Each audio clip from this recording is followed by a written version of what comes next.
Të njëjtën zyrtarët të komunës së Prizrenit kanë filluar me shpenzimin e hapësirave publike, të cilat do të mund t'i përdorin gastronomët dhe bizneset tjera në Shatërvan. Drejtori i inspektorateve Islam Kimeri tha se pas realizimit të një pjesë të rëndësishme të projektit për rehabilitimin dhe revitalizimin e qendrës historike, kemi ndërmarrë edhe këtë aksion në sajt e koordinimit ndërinstitucional që të ketë hapësira të nevojshme edhe për bizneset në ushtrimin e veprimtarive të tyre, por edhe që nuk pengojnë lëvizjen e qytetarëve si dhe të vizitorëve të shumt. Kemi bërë kaldermin edhe trotuarat i kemi rregulluar dhe tash është pjesa ku do të bëhet rregullimi i gjitha shfrytëzimet e hapësirave publike që shfrytëzohen nga gastronomët nga kafeteritë e ndryshme që janë në Shatërvan. Ne tash koordinim me drejtorinë e shërbimeve publike dhe drejtorinë e urbanizmit, si dhe në koordinim edhe me qendrën historike, faktikisht me QRTK-n, ne jemi dakorduar dhe kemi bërë një skicë që të bëhet shenzimi dhe të përcaktohen të gjitha ato lokale që shfrytëzojnë hapësirat publike, të bëhet të caktohen deri në çfarë hapësire kanë të drejtë të shfrytëzojnë hapësirën publike, ku për atë pjesë të paguajnë edhe taksën nga kuvendi komunal, nga drejtoria e urbanizmit është e caktuar në metra katror që shfrytëzimit të hapësirave publike, kur ne si inspektoriat edhe nga mediumi ju bëjmë thirrje gjithë ata që shfrytëzojnë këtë hapësirë publike, ku është e përcaktuar nga drejtoria e urbanizmit në koordinim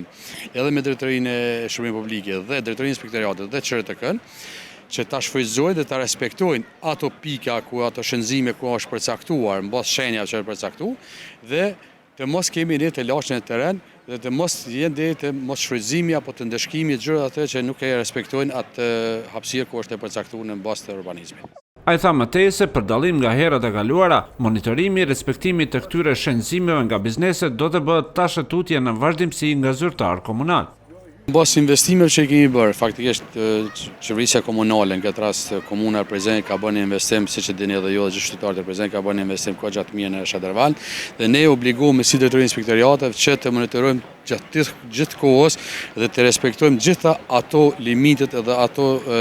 pjesë ku është të përcaktuar mbas të rregullave që janë të lejuar, që mos ta kesh përdorin apo mos të zënë hapësirat publike, që të mësohet të qytetarëve të gjithë ata që shfrytëzojnë për të pirë kafe edhe për të konsumuar ushqim, por edhe ata që dalin për të shëtit me familjet e tyre dhe gjithë vizitorët që vinë në komunën e Prizrenit, që të kenë mundësinë hapësirës që të lëvizin lirë dhe të shijojnë bukuritë e Shatërvanit që janë të përfunduara tani. Në anën tjetër, përfaqësuesi i shoqatës së gastronomëve prizrenas në qendrën historike të Prizrenit, Ilishala, tha se shënzimi i këtyre hapësirave ka qenë si rrjedhë e konsultimit paraprak me institucionet përkatëse, e cila pritet të shërbejë për të mirë edhe bizneseve, tha ai. Besoj që gjithë kolegë do ta kuptojnë, edhe duhet gjithë kuptojmë, ndajherë edhe ne shprehim pak kënaqësitë tona, por rregullat besoj që një vjezim ashtu si jemi dakordu, i thash edhe më herët kemi punuar në planin se si të jetë pamja e Shatërvanit, kemi qenë edhe ne të involvuar si shoqat, edhe besoj që me një vim edhe me një pamje më të bukur, besoj që do të na kthehet edhe në më të mirë edhe në punë edhe në çdo aspekt edhe ekonomik. Pamja e re që ka marrë qendra e Prizrenit normalisht të kërkon edhe rregulla, të cilat do të mundsojnë një ambient sa më të këndshëm, por edhe më shumë vizitor në kryeqytetin historik.